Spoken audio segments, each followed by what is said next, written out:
شکر ادا کریں، جاتا ہوا رمضان ہے اور ایک رات رہ گئی ہے طاق جو آ جانے والی ہے، اس میں بھی جاگ لیا جائے اور اللہ کرے اس سے اگلا دن عید کا ہو۔ اور اللہ کے نبی عید پر خوشی مناتے تھے، ہمیں بھی خوش ہونا ہے کہ اللہ نے ہمیں روزوں کے بعد ایک ملنے کا دن دیا ہے۔ اس دن میں نفرتوں کو بھلا دیا جائے، رنجشوں کو بھلا دیا جائے۔ جن سے آپ روٹھے ہوئے ہیں آپ خود ان کے گھر چلے جائیں، ان کو جا کے سلام کر لیں۔ جو آپ سے روٹھے ہوئے ہیں ان کے گھر بھی آپ خود چلے جائیں، اللہ آپ سے بہت راضی ہوگا۔ ہزاروں نفلوں پر، ہزاروں لاکھوں نفلی روزوں پر یہ آپ کا صلہ رحمی کا عمل بھاری ہو جائے گا۔ اور ویسے بھی میرا دیس نفرت بغض سینہ پک گیا ہے، دیکھ دیکھ کے، سن کے۔ مذہب کے نام پہ عجیب و غریب نفرت ہے، سیاست کے نام پر ہے، رشتوں ناتوں کے نام پر ہے، قومیت پر ہے، صوبوں پر ہے، زبانوں پر ہے، عجیب و غریب حال ہے۔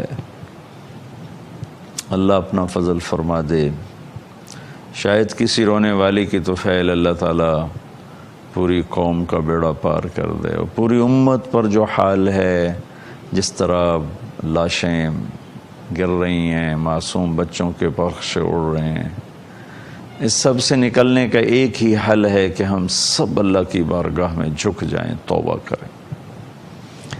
یونس علیہ السلام کی قوم پہ عذاب آنے لگا تو سب سجدے میں گر گئے، اللہ نے عذاب اٹھا دیا۔ تو عید کا موقع ہے، ہم خوشی سے ملیں، کھلے ماتھے ملیں، ایک دوسرے کو معاف کر دیں۔ خاص طور پر جو قریبی رشتے ہیں، خون کے رشتے، بہن بھائیوں کے، خالہ، چاچا، ماموں، پھوپھی، یہ جو ماں باپ سے جو رشتے وجود میں آتے ہیں، خاص طور پر ان کو معاف کر کے خود جا کر ان کے گلے لگ جائیں۔ زیادتی بھی کی ہے تو معاف کر دیں۔ تو میرے نبی کا اس پر وعدہ ہے کہ جو صلہ رحمی کرے گا وہ جنت الفردوس میں ایک اعلیٰ درجے کی جنت ہے جس میں اللہ تعالیٰ اس کو داخل فرمائے گا، اور وہاں شہید نہیں جا سکتا، اور وہاں بڑے بڑے نیکوکار نہیں جا سکتے۔ وہاں 3 آدمی جائیں گے، ایک عدل کرنے والا، ایک رشتہ داروں سے اچھا سلوک کرنے والا، اور ایک حلال کمائی میں پوری نہیں پڑتی تھی، حرام کما سکتا تھا، نہیں حرام میں گیا اور اسی حلال میں گھٹ گھٹ کے زندگی گزار کے چلا گیا، ایک وہ اس میں جائے گا۔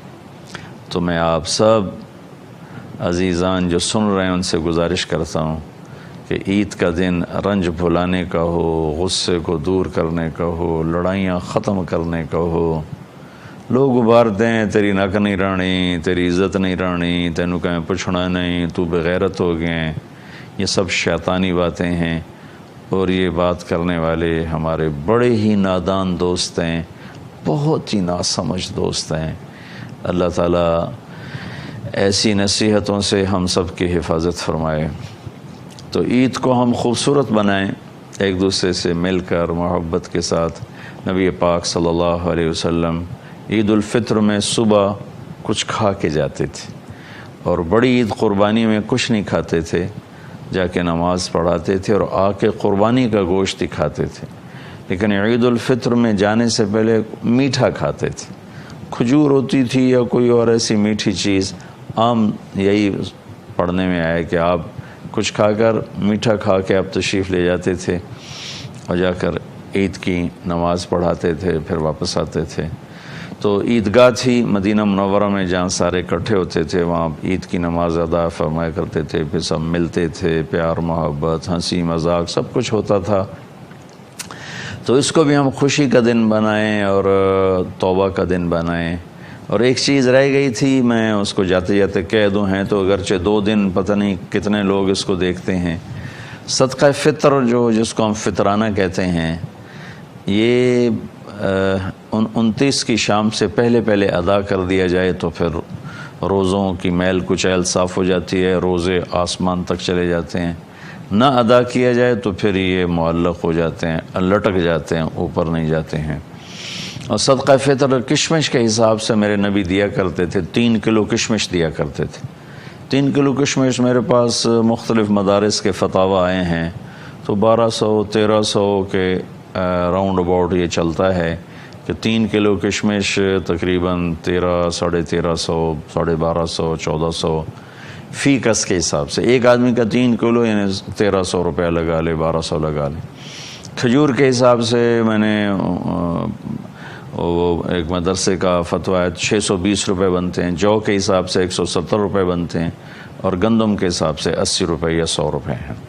جو آپ میں صاحب حیثیت لوگ ہیں ان سے گزارش کروں گا کہ اعلیٰ درجے کی کشمش کا بازار سے خود ریٹ معلوم کروائیں اور 3 کلو فی کس کے حساب سے اس کے پیسے لگوا کے کل شام تک سورج غروب ہونے سے پہلے غریب رشتہ داروں میں تقسیم فرما دیں، اپنے نوکروں میں دے دیں، اپنے رشتہ داروں میں دے دیں، اپنے پڑوسیوں میں دے دیں۔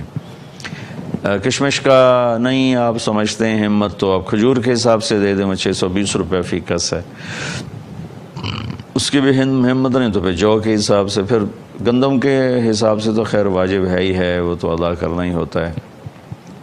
تو صدقہ فطر میں بھی کوشش فرمائیں کہ اپنے قریبی رشتہ داروں، غریب رشتہ داروں، ضرورت مندوں ہاتھ نہ پھیلاتے ہوں، یا اپنے نوکروں، گھر میں کام کرنے والے ہیں، ڈرائیور ہیں، ملازم ہیں، مالی ہے، اور کچن میں کام کرنے والا ہے، آپ کا باورچی ہے، یا آپ کی گھر میں خواتین بچیاں آتی ہیں برتن صاف کرنے والی، کپڑے دھونے والی، یا ایسے اڑوس پڑوس میں کوئی ہیں تو ان کو ڈھونڈ ڈانڈ کے ان کو عزت سے دیا جائے، ان کا احسان مانا جائے، ان پہ احسان نہ جتلایا جائے تو ہمارا روزہ خوبصورت ہو کر انشاءاللہ پاک ہوگا۔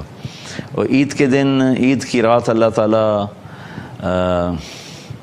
تعالیٰ کے محبوب صلی اللہ تعالیٰ علیہ وسلم نے فرمایا کہ اللہ تعالیٰ فرشتوں سے پوچھتے ہیں کہ مزدور کا بدلہ کیا ہے جو مزدوری کر دے، تو فرشتے کہتے ہیں اس کا مزدوری دی جائے، تو اللہ کہتے ہیں میں نے اپنے بندوں کے روزے اور رات کی تراویح کی وجہ سے سب کو معاف کیا۔